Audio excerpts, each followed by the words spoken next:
আসসালামু আলাইকুম। শুরু করিতেছি পরম করুণাময়ের নামে। আসলে আমার এই বাগানটির বয়স আজকে ৪০ দিন। তো ৪০ দিনেই মাশাআল্লাহ লতি দেখা যাচ্ছে। এখন তো লতি হারভেস্টিং করা হয়নি। তো আগামী সপ্তাহ থেকেই শুরু করব।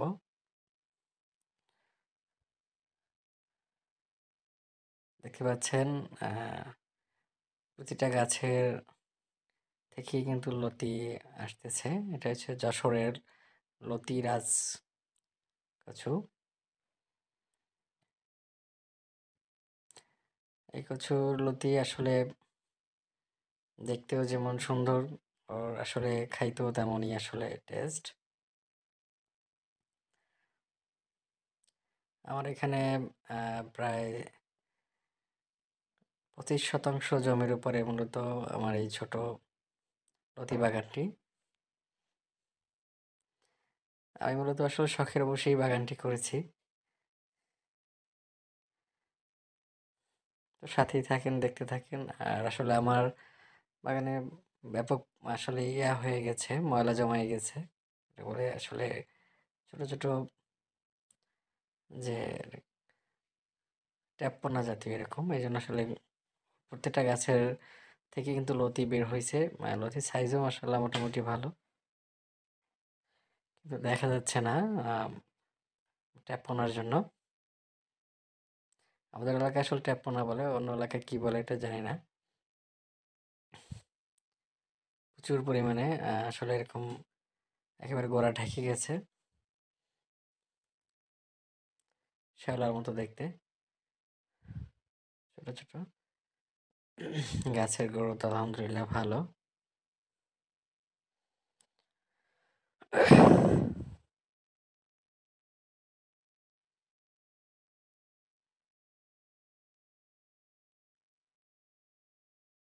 আজকে মূলত আসলে দেখতে আসলাম আসলে। আর আহ, কিছু মাঝে মাঝে কিছু ঘাস জমায়ে গেছে, ময়লা। এই ঘাসগুলো আসলে পরিষ্কার করে দিতে হয়। যত পরিষ্কার করে রাখবেন তত ভালো থাকবে। আর যত আমি আসলে এতে কচুর লতিতে ওর গুণাগুণ ভালো থাকে, এবং লতি মূলত ফ্রেশ থাকে, ময়লা কম জন্মায়। তা না হলে দেখা যাচ্ছে লতির কালার নষ্ট হয়ে যায়। আমি এক সপ্তাহ আসতে পারিনি, বাগানের কাছে একটু ব্যস্ত ছিলাম অন্য কাজে। প্রচুর ঘাস জমে গেছে ভিতরে, পানি অনেকটা শুকিয়ে গেছে, তো পানি দিতে হবে। আর একটা ব্যাপার খেয়াল রাখতে হবে, যারা এই লতি চাষের সাথে যুক্ত হচ্ছেন, পানির ব্যবস্থা রাখতে হবে সবসময়ের জন্য। পানির বিকল্প নাই। দেখা যাচ্ছে পানি, এটা তো আসলে মূলত গরমের সময় করতে হয়। লতির চাহিদাটা মূলত গরমের সময়ই ভালো থাকে। পানি না দিতে পারলে তখন আসলে প্রোডাকশন ওইভাবে পাওয়া যায় না। আমার গাছের বয়স 40 দিন। তো সব গাছেই লতি আসছে, কিন্তু ওই যে ট্যাপ ফোনের জন্য মূলত দেখা যাচ্ছে না।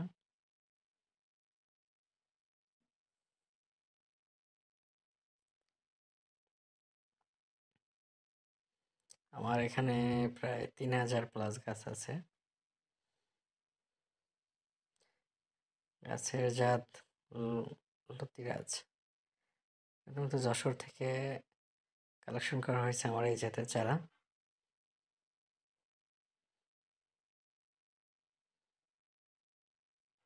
গরমের সময় মূলত লতির খুব চাহিদা থাকে। আমাদের বরিশাল অঞ্চলে তো বেশ চাহিদা। অন্যান্য অঞ্চলে কিরকম চাহিদা জানি না।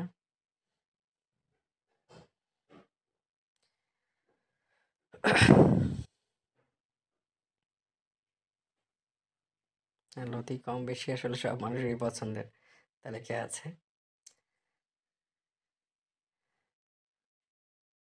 শীতকালীন সবজির পরপরই মূলত আসলে এই লতিটা বাজারে এসে যায়।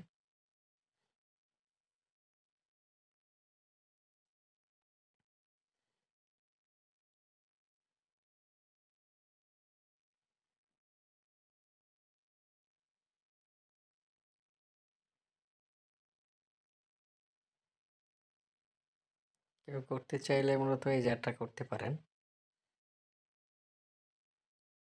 আমার এই বাগানটা আসলে মূলত শখের বশেই করা। আলহামদুলিল্লাহ দেখতে পাচ্ছেন অনেক বড় বাগান।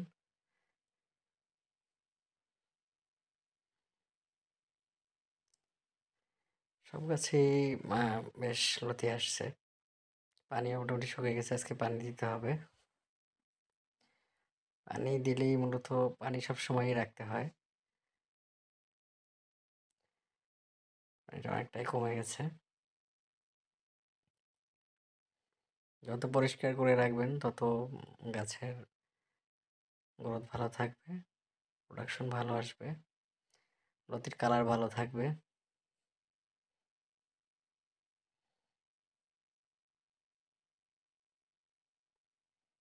দেখতে পাচ্ছেন অনেক লতি, আসলে মূলত লতি ভরা। প্রত্যেকটা গাছ থেকে 7 পিস 8 পিস বের হয়েছে। এই যে ছোট ছোট ট্যাপনার জন্য মূলত আরো কিছু ঘাস জমাইছে, এই জন্য আসলে লতি দেখা যাচ্ছে না এইভাবে।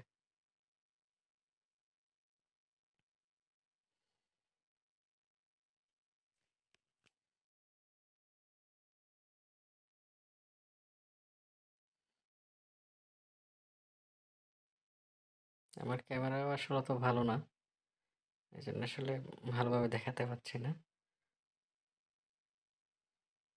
কাজ করতেছি আর আসলে ভিডিও করতেছি, চিন্তা করলাম আপনাদের সাথে শেয়ার করি। যারা বাগান করতেছেন বা বাগান করতে আগ্রহী, তারা এখান থেকে দেখলে তো আপনাদের মনে সাহস পাবেন।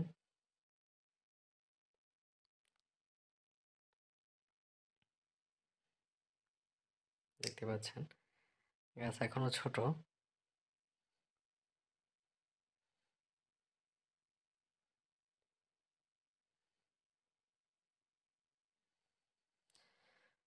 যাই হোক, ভালো থাকবেন, সুস্থ থাকবেন। আজকে ফার্স্ট টাইম তুললাম বাসার জন্য।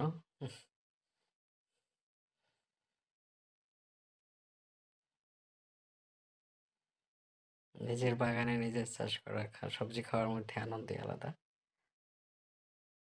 প্রথম দিকে আসলে সাইজ ছোট হয়, আর দ্বিতীয়ত লতিরাজ যেটা, এটার সাইজ বেশি বড় হয় না।